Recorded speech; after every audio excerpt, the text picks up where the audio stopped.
CNE news में आप सभी का स्वागत है और अब लेते हैं खबर विशेष की ये खबर। चंडीगढ़ के सेक्टर 42 के गर्ल्स कॉलेज में अत्याचार की अब इंतहा हो चुकी है। यहाँ कार्यरत महिलाओं से क्या क्या काम लिया जाता है, अपनी नज़रों से इसे देख सकते हैं।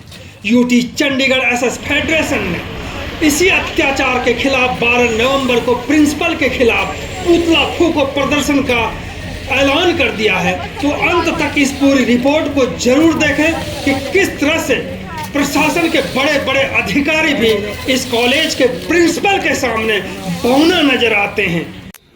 अभी हम सेक्टर 42 के गर्ल्स कॉलेज में हैं। यहाँ आने से पहले हमने कुछ बच्चियों से बात करी जो यहाँ के प्रबंधन से काफ़ी नाराज़ हैं, खासकर यहाँ जो प्रिंसिपल हैं उनसे उनकी नाराज़गी थी कि वो लोग भी परेशान हैं प्रिंसिपल से।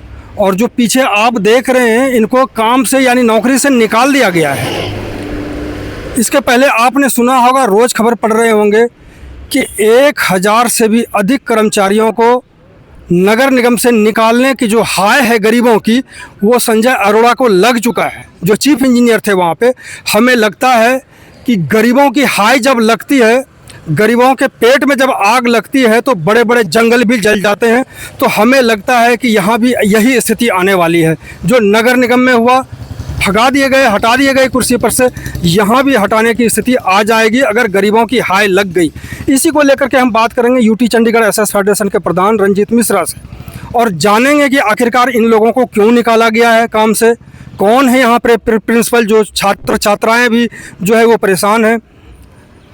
और इसके पहले जो कल शायद ये लोग गए थे गवर्नर के पास भी, एडवाइज़र के पास भी, और होम सेक्रेटरी और भी अधिकारियों से मिल कर के आए हैं, उसमें क्या हुआ, तो सारी चीज़ें हम ज़रूर जानेंगे इसमें। मिश्रा जी, क्या है सारा मसला? मसला सर बड़े गंभीर है कि ये कर्मचारी जिनको आज हम ये कह रहे हैं कि निकालने के नाम पे नौकरी से निकाल दिया गया, लेकिन इनको न निकाला गया न रखा जा रहा है। मैडम का कहना है कि अप्रूवल नहीं है। मैं ऊपर सभी उच्च अधिकारियों से, एजुकेशन सेक्रेटरी मैडम से, अपने डीएचई साहब से, सभी से तकरीबन कई बार मिल लिए हैं और ये 5-6 महीने से बाहर हैं कर्मचारी।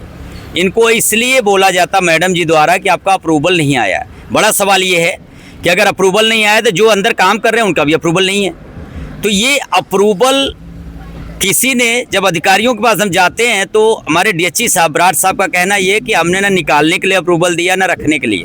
कर्मचारी जैसे काम कर रहे हैं वैसे ही करने देना चाहिए था। अप्रूवल आता तो सभी की सैलरी इकट्ठे रिलीज हो जाती।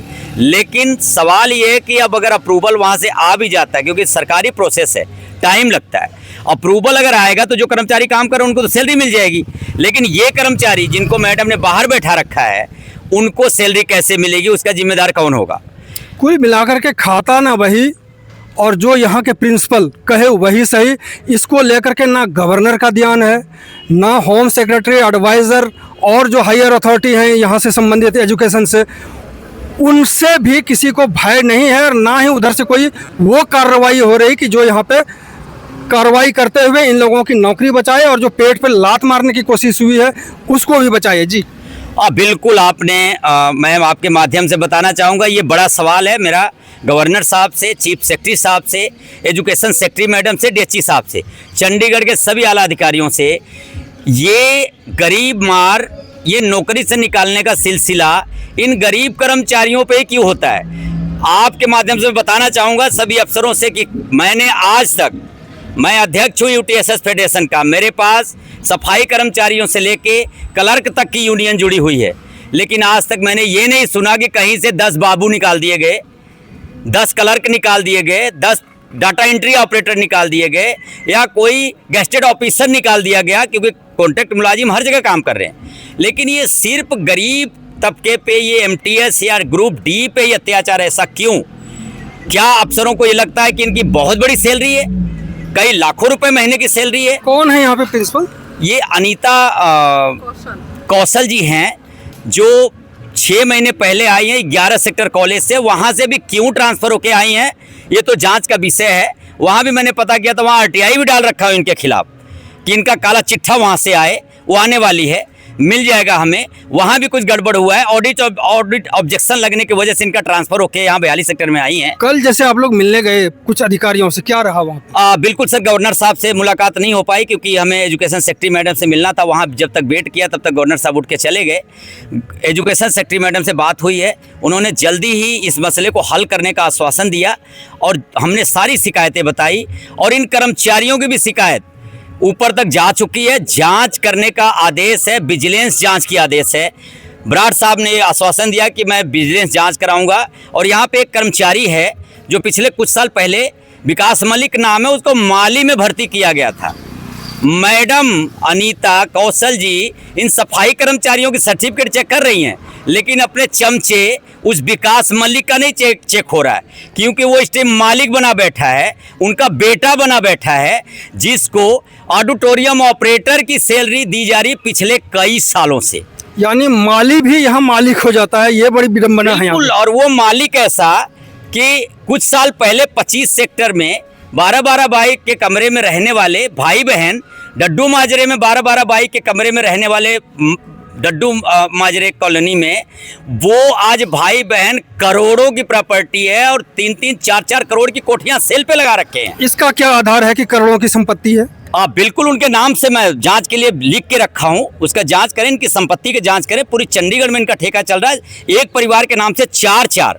और आपको बता दूं विडंबना, इस कॉलेज में जहां हम खड़े हैं उस कॉलेज का कैंटीन भी इन्हीं के नाम से है और उस कॉलेज का ये जो कर्मचारी ठेका है वो भी उन्हीं के नाम से है। ये विडंबना देखिए, माली से ऑडिटोरियम ऑपरेटर, ऑपरेटर से केयरटेकर का चार्ज उसके पास, पूरा मालिक। मैडम कोई भी काम उनका कलम भी हिलता है तो विकास जी से पूछ के। मेरा कहना है कि आप जो मर्जी करो, प्रशासन को लूटो, सरकार को लूटो, लेकिन इन गरीब कर्मचारियों के रोजी रोटी पे लात मत मारो। आप एक बिल्डिंग के बजाय 10 बिल्डिंग बनाओ। अभी तक जो डिमांड है उसके बाद फिर कोई आगे की योजना है, क्योंकि लड़ाई आप लोग लगातार लड़ रहे हैं? बिल्कुल, आगे की योजना हमारी तैयार हो चुकी है। लेटर गवर्नर साहब से लेके नीचे एसएसपी मैडम तक जा चुका है, एजुकेशन सेक्रेटरी मैडम को भी जा चुका है, डीएचई साहब को जा चुका है। और कल मैं बोल के भी आया हूँ कि ये 6 महीने से इनके साथ अत्याचार, शोषण और भेदभाव हो रहा है, इसको रोका जाए। अन्यथा आने वाले 12 तारीख को मैडम जी का पुतला फूंक प्रदर्शन यहीं होगा और बड़ा प्रदर्शन होगा। इसका अगर कोई भी हानि यहाँ होती है किसी भी कर्मचारी का तो उसका जिम्मेदार ये मैडम होंगी और आने वाला जो हमारे डीएचई साहब हैं, एजुकेशन सेक्रेटरी और बराड़ साहब से लेके चंडीगढ़ प्रशासन होगा। तो कुल मिला के समझ सकते हैं कि यहाँ पे जो उत्पात आतंक चल रहा है, जिस तरह से हमने छात्राओं से भी बात करी, यहाँ जो बात हुई उससे भी आप समझ सकते हैं कि आखिरकार प्रशासन फिर है कहाँ। अगर प्रशासन नहीं है तो क्यों नहीं है, और है तो कार्रवाई क्यों नहीं होती है। बहुत बहुत धन्यवाद बात करने। बहुत बहुत धन्यवाद सीएनई न्यूज़ का सर। आप लोग जो गरीब कर्मचारियों की आवाज़ हमारी सरकार तक पहुंचाते हैं, अफसरों तक पहुंचाते हैं, इसके लिए दिल की गहराइयों से फेडरेशन की टीम की तरफ से, इन कर्मचारियों की तरफ से आपका बहुत बहुत धन्यवाद। सबका धन्यवाद।